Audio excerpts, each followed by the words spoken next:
হৰে কৃষ্ণ। আজি আমি গৰখীয়া গোসাঁই থানত আহি পাইছোহি সৰভোগৰ। ইয়াতে আমি প্ৰাণকান্ত দাসৰ মুখেৰে এই গৰখীয়া থানৰ মাহাত্য সম্পৰ্কে এতিয়া অৱগত হ'ব বিচাৰিছোঁ। এই যে কপলি গাই আছে, এই কপলি গাই আছে না, কপলি গাই তাৰমানে আমাৰ ইয়াত গৰুৰ হেৰি আছিল, পাল আছিল। গৰুৰ পালত এই কপলি গাইজন আছিল।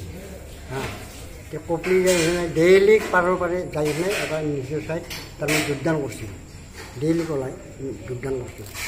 তাৰপিছত আৰু ল'ৰাবিলাকে চাই দেখে যে তাতে তাৰমানে দুটাকে ধাম হৈ আছিল। তেতিয়া আমাৰ ইয়াৰে মানুহসকলে যাই কিনে লঘন উপাধি তাত ঠাণ্ডা, ঠাণ্ডাতে আমাৰ এই পৰশুত তাতে পাইছে। তাৰমানে জনৰ থানখন সেইফালে, সেইফালে কম মাটি কমটো উঠিছে, তাৰমানে এতিয়া সেইখিনি আৰু ঘটনা। এনে আপোনালোকৰ কিমান বছৰ পুৰণি এইখন থান? এইটো আমি হেৰি নহওঁতে 500 বছৰ পাৰ হৈ 500 বছৰ আগত। এনে কোনে প্ৰতিষ্ঠা কৰিছিলে এইখন? নৰনাৰায়ণ চিলাই। কোন কোন? নৰনাৰায়ণ চিলাই। নৰনাৰায়ণ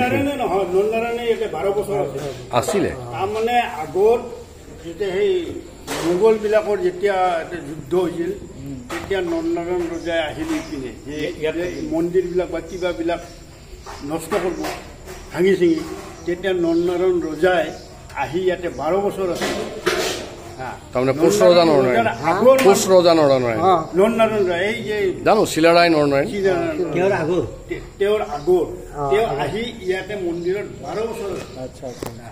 ইয়াতে আমাৰ গাঁৱৰ মানুহে আগৰ বুঢ়ালোকে এইটো স্থাপন কৰিছে, মেধি ঘৰৰ বংশ মানুহে স্থাপন কৰিছে।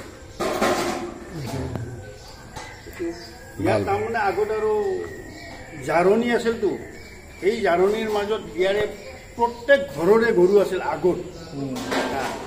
10টা 20টা 30টা এনেকুৱা গৰু আছিল আগত। আৰু সেই গাঁৱৰ মানুহবিলাকে মিলি জুলি আগতে মানে পালে দিছিল। তাৰমানে আজি ধৰ মোৰ পাল হ'ল, কালি আপোনাৰ হ'ল, পৰহি এখেতৰ পাল হিচাপে মানে পাল কৰি মানে চাৰিছিল। আৰু তাতে সেই কপিলি গাইজনী দুপৰীয়া নোহোৱা হয় জাবৰ পৰা। ইমান 100 গৰুৰ মাজত তেওঁ নোহোৱা হৈ যায়, নোহোৱা হৈ যায় ক'ত যায়? এই ল'ৰাবিলাকে গৰখীয়াবিলাকে দেখিলে যে এই গাইজনী দেখোন দুপৰীয়া সদায় নোহোৱা হয়। পিছত গাইজনীৰ পিছে পিছে আহি দেখে এডাল গছ আছে চাপৰ, আৰু বেন্দি গছ আছে, বেন্দি, তাত দুধদান কৰে। তাৰমানে যেতিয়া দুধদান কৰে তেতিয়া গৰখীয়া দেখি আচৰিত খাল। তাৰপিছত আজিও তেওঁ যোগদান কৰে, কালিও কৰে, তেনেকৈ সেই ঠাইডোখৰ অলপ বেলেগ ধৰণৰ হৈছে।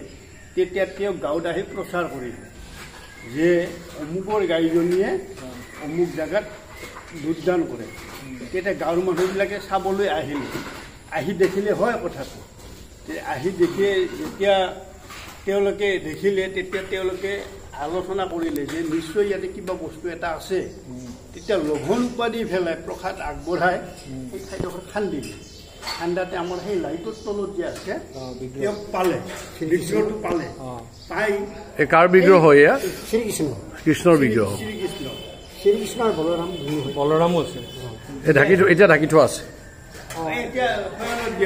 শয়ন গ'ল আৰু। তাৰপিছত কি হ'ল আপোনাৰ সেই ঠাইডোখৰ খান্দিলে, প্ৰসাদ পানী আগবঢ়ালে। সেই তাত ঠাই কম হ'ল। তেতিয়া গাঁৱৰ মানুহে আলোচনা কৰি এই ঠাইডোখৰত আনিলে, এই ঠাইডোখৰত বহল, এই ঠাইত আনিলে, আনি পেলাই ইয়াত স্থাপন কৰিছে। মেধি ঘৰৰ বংশৰ মানুহে স্থাপন কৰিছে। সেই সময়ত চব কোচ ৰাজবংশী আছে।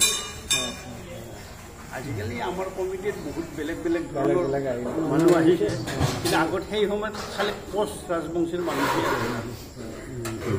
মেধিবিলাকক বেছি প্ৰাধান্য দিছিল। মেধিবিলাকক সেইকাৰণে বেছি ভাল বাৰু, বৰ ভাল লাগিল। হৰে কৃষ্ণ। এই কাহিনীটো